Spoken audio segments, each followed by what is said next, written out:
Hey friends, welcome to Sabbath School Daily, where we have been studying from this lesson right here, Ephesians.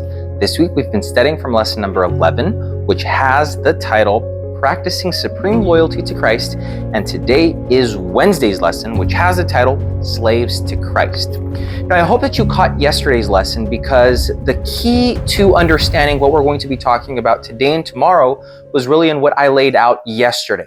Context of slavery, the broader outlook during biblical times, be that in the Old Testament, then in the New Testament, the understanding that slavery, it hasn't always been a static institution. While it's an evil, horrible, never justifiable, never condonable institution, you can educate yourself on it and understand the different nuances, how it happened, how it occurred, as what it was in one moment, in one period of history, and in another.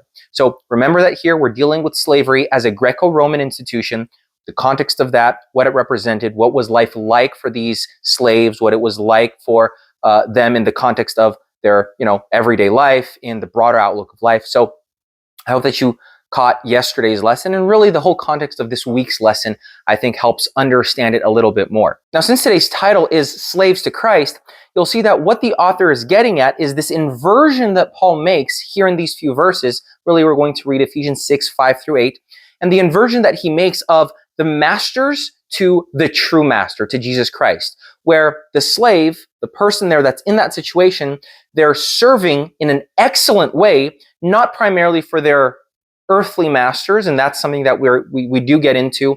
There's a different terminology for the masters, the earthly masters, and then the master, the real one, that master in heaven. And so we see a switch in the way that they conceptualize the situation of their life, the situation that they live in, where they're serving not primarily the masters, their earthly masters, but their true master, Christ Jesus. And there's several ways, as the lesson points out, in how this is done. Before we get there, let me read for you Ephesians 6, verse 5 through 8, that says this: Bondservants, be obedient to those who are your masters according to the flesh, with fear and trembling, in sincerity of heart as to Christ, not with eye service as men pleasers, but as bondservants of Christ, doing the will of God from the heart, with good will, doing service as to the Lord and not to men, knowing that whatever good anyone does, he will receive the same from the Lord, whether he is a slave or free. One thing that I want you to remember as we move forward is that the apostle here is not approaching this topic as a social justice warrior or as someone that was a revolutionary when it came to the politics of the land or the institutions of the land.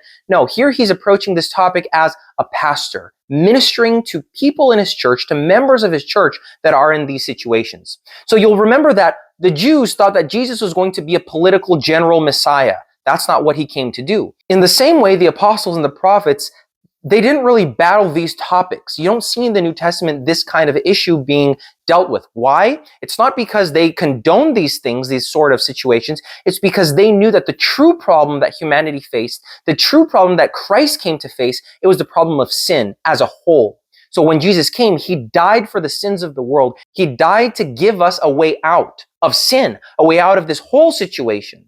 It wouldn't really do much good to help one person here, one person there, where the entire world was suffering with other problems. And so as bad as something as slavery is, these people, these apostles, these prophets, Jesus himself, they were dealing with the depths of the human condition. They were dealing with sin. And so here the apostle is dealing with this situation as a pastor, as someone ministering to his church members.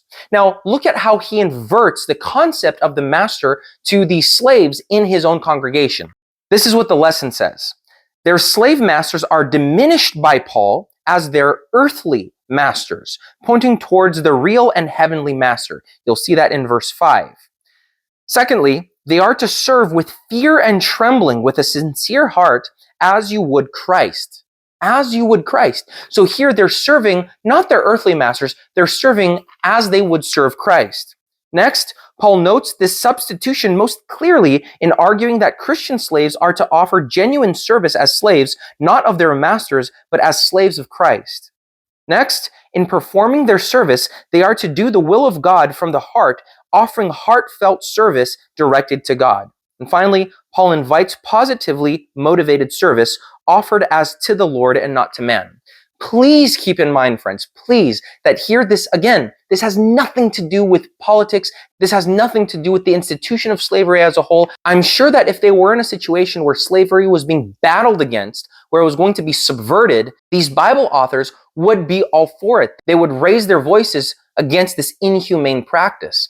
Later on, when you see this institution being abolished and people fighting against it, be that in Europe, be that in North America or South America, most of them are coming from a Christian background, using biblical and Christian morals and principles to be the backbone of what they're doing.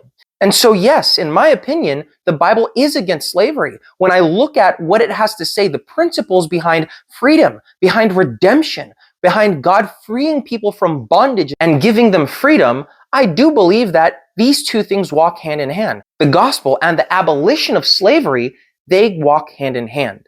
So here in the text, we see that the apostle, he's dealing with this situation from a more personal level on the day-to-day lives of these slaves, not on a grandiose revolutionary scale. I hope that that became clear. We're going to continue talking about this tomorrow. Don't miss out.